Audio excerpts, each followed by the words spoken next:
And so where is Geesbend? Is it a place? Yes, it is. So geesbend is a really amazing place. It's, in Alabama, just it's like in the Boykin part of Alabama, just, south of the Alabama River. It's actually like a peninsula, so it takes a while to get there because it's surrounded by water. Oh, okay. And you could take a ferry to get there, but I know that there have been times where the ferry hasn't always been open. So during those times, you kind of have to drive to get to it. Takes a while. And I actually had the opportunity to go to Geesbend when I was working on a documentary on African American quilting and the tradition and its impact socially and culturally.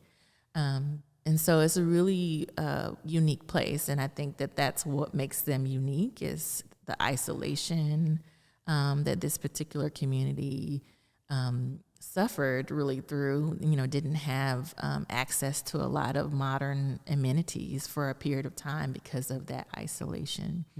But through the Geesbend quilters and through their advocacy like Mary Lee Bendoff, people know about them and they're purchasing their quilts, and that's bringing all sorts of resources and economy to their community. Even to this day? Even to this day. So when did it all start? Do you have a sense of that? When did they become known? Well known. I think so. Obviously, this style of quilting that they've been doing, has been going on for generations.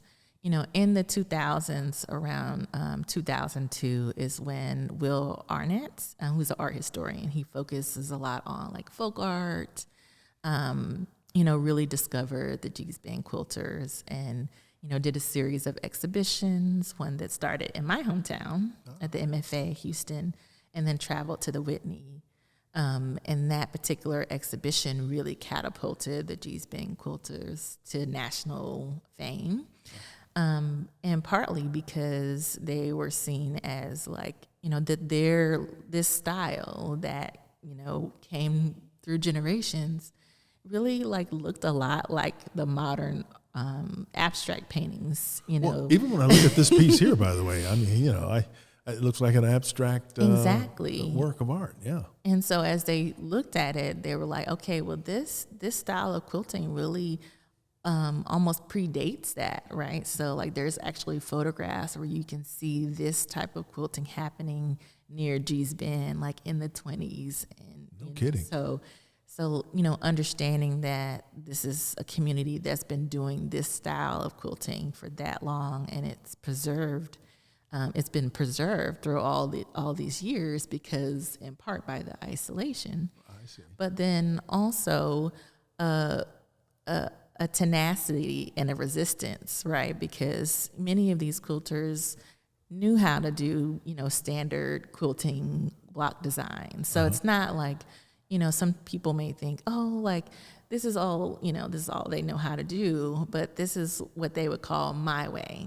I'm going to do it my way, right? So I know how to do, all the different type of quilt block styles, but this is what I want to do. And that's what makes them artists, right? I love it, right. They found their own voice and Exactly. they're brave enough to put it out there. Yeah.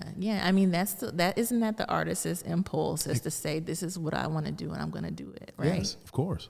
So that's what makes them so significant and unique. And in this particular exhibition, which is what I love, is that not only do we have Mary Lee Bendoff's quilts, we also have these awesome prints that, 3 additional quilters, in addition to Mary Lee, participated in Berkeley, California, actually, as artists in residence.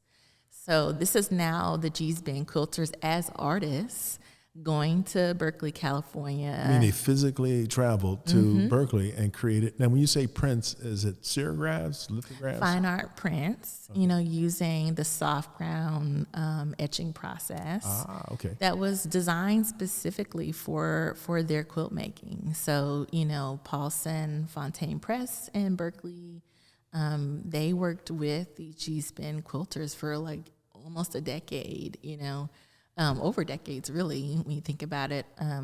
and some of them were able to go back, over time to make different iterations of these prints. And so at the Huntington, we acquired the prints and then later acquired Mary Lee Bendoff's quilts.